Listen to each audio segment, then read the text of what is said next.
How you doing, America? My name is Stanley Blackburn, and I'm back again. And first of all, I just recently done a little talk, and actually it was called The Talk. And I talked about the fact that the police officers are targeting young black males and pulling them over or stopping them for no reason at all. I talked about what we need to talk to these young men about and how we need to prepare them for survival when stopped by the police officers. To give you a little bit more background, I want to show the clip, and then I'm going to comment a little bit. All the way down the goddamn road. All the way down what road, bud? Man, you know what the hell you follow me to. Alright, look, Mr. Now. And look, hell, I wonder what the hell wrong with you. What, do you want me to explain it to you? Yeah, explain it to me. Hurry up. Are you going to keep Because I got something to damn do. I ain't got time to be fucking with y'all. Alright, you want to calm down and let me Shit, talk hell to you? no, I'm not going to calm down when they ain't did nothing. You fucking with me. What I'm going to calm down for? Okay, do you want me to explain it to you? Hurry up. Not? I got shit to do. Alright, listen. We've had a bunch of burglaries down on Cox Road, okay? Bruh, man. Alright, listen. Listen to me. So you just admitted that you followed me from way up here all the way down Cox Road. Listen to me. You just admitted that now. Listen to me. I saw you on Cox Road. You turned down Summit Lane, is that right? Do you know anybody that lives on Summit Lane? I'm looking at a damn house down there, bro. That's all you gotta tell me. Well, you ain't got to follow me. If you got something, you got to ask me. If you see this charge in the world, if you got something you want to find out in here, all you got to do is damn stop. You ain't got to follow me from here way down there, sit beside the road when I come back out. Like And then you went to Wendover Farms? No, you see, I know a lot of folks. Okay? Look, that's all you gotta tell me, man. Shit, man. Okay, can I have my license back while I can get the fuck on? That's all you gotta tell me. Thank you. Alright? America, this is exactly what I was talking about the first time. How a lot of times the white police officers are stopping young black males for no reason at all. Maybe because in this guy case, they felt that he was in the wrong community. But now, there's really no community. We all have the freedoms to live in any community that we choose. And the reason for this talk is because of the overwhelming questions that I got from the first talk. Matter of fact, a lot of white people contacted me and told me they themselves had also been targeted by the police. And what I want to do is I want to ask you this question. Can white people really be targeted by the police? Let's go back in history a little bit and see can we answer this question. So stay with me as we take a little walk back through history, and we're going to find out, can white people be targeted by the police? America, I can think of 3 reasons why white people might be targeted by the police. Number 1, speaking out against injustice. Number 2, being in what may proceed of them being in the wrong community. And number 3, raising biracial or black kids. Now, let's take number 1, speaking out against injustice. Let's go back to the time of slavery and work our way up to modern times. During the time of slavery, there was a man named John Brown. John Brown spoke out against the slave system. He felt that it was unjust. He felt that no man should be a slave. He started fighting the slave establishment. He started killing white people, although that might have not been the proper thing to do at that time, but he felt that the only way that blacks would ever be free was through violence. He also came up with a plan to raid Harper's Ferry, an army supply depot, and take the arms and start a race war. He felt like if he started a war, he could free the slaves, that the slaves would join in and help free themselves. His plan did not succeed. He wound up getting killed along with his sons and some free black people. Now, when the Civil War started, the North decided to use the battle song, John Brown is Lying in the Grave.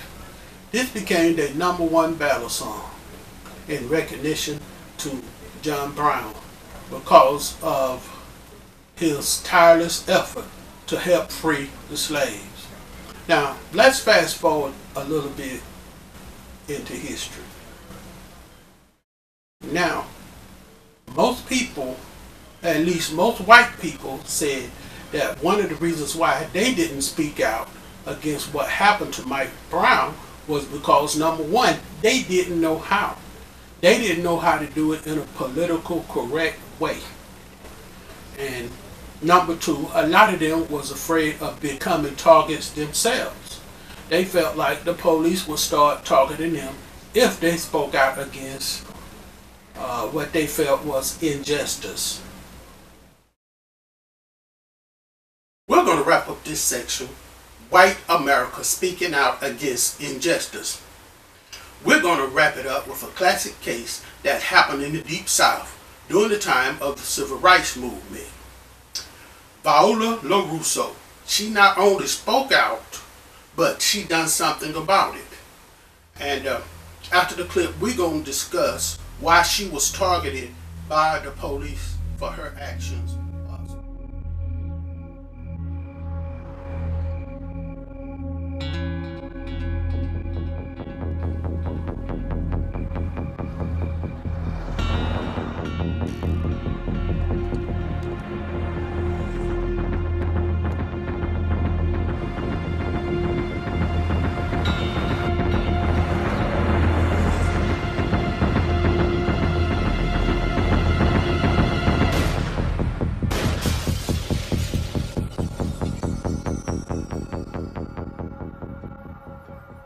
Her name was Viola Liuzzo, a teamster's wife and mother of 5.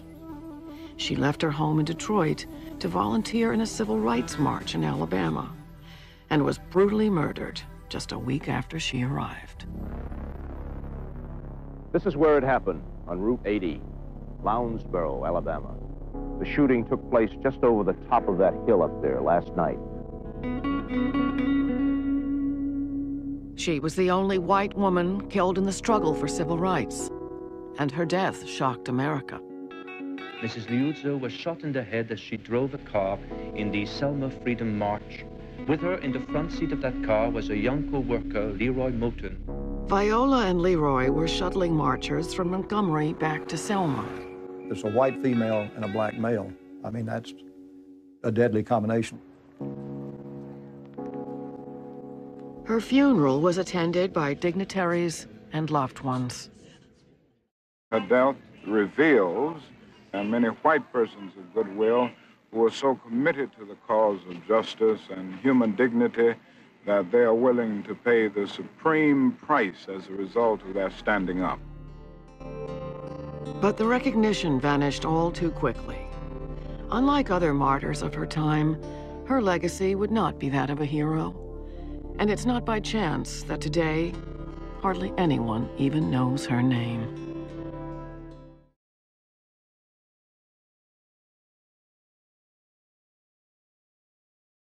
America. Now that you have viewed that little film clip on Viola LaRusso, I want to wrap this up by saying that I had an opportunity to meet Viola's son when I was a student at Alabama State many years ago. He came on campus and he talked about the fact that his mother always raised him to speak out against injustice and do the right thing and treat people the way he wanted to be treated. So she dedicated her life to treating all human beings fairly. And finally, I want to go ahead and complete the last 2. And I'm going to do those 2 together. And that is being in the wrong neighborhood and raising biracial or black kids. We can go back to the Mike Brown case, and this lady died, a white lady, and she was a member of his community. and she spoke out against the injustice in the community. She stated that every time she would be driving her car in the community, she would always be stopped by the police. And they would always ask her, what are you doing in this community? Are you selling drugs or trying to buy drugs? What are you doing here? And she would tell them, hey, I lived here. I enjoy living in this community. And I don't know why y'all are always stopping me. This is America. People can live in any community that they want to live in. And I don't have any problems, and I enjoy my neighbors. Also, it was another lady who also spoke out and said that she was raising biracial children. And every time she would take them to visit their friends or to expose them to the black culture, police would always stop her and ask her what she's doing in the community. She said, first of all, I'm in this community because I have business. I'm taking my kids to visit their friends. I'm taking them to music, dance, or a sporting event. I have reasons to be in this community, and I don't appreciate y'all always stopping me and asking me what I'm doing in this community. I'm not here doing anything wrong. I'm here minding my own business. And finally, raising black kids. Now, a number of white people are adopting black kids now. And one man said that he was walking in the park one day, him and his son was walking a little bit behind him. The police stopped his son and they asked him, what are you doing walking behind that man? He was like, what are you trying to say? He said, well, we've been watching you, you've been following him for a while. He said, I'm not following him, that's my father. We're taking a walk. And his father seen what was going on, and he went back there and he told him, hey, this is my son, and I don't appreciate y'all targeting him.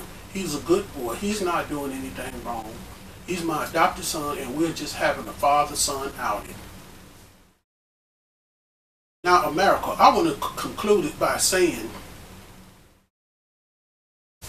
do you think that the police are targeting white Americans? I don't know. Hit me up on my Facebook page and you let me know. I provided you with information so you can make a decision. What do you think? I know a lot of you going to hit me up, and that's not going to bother me. The last time I had a lot of people that shared their opinion with me, and I'm looking forward to hearing a lot of opinions. And stay tuned for my next talk. I'm going to be talking about, I'm going to go in depth about the Paula situation. The news media was scared to really dig deep into it, but stay tuned for my next talk. We're going to dig deep into that, and we also going to provide you with some historical information so you can make your own decision. And I'll talk to you later.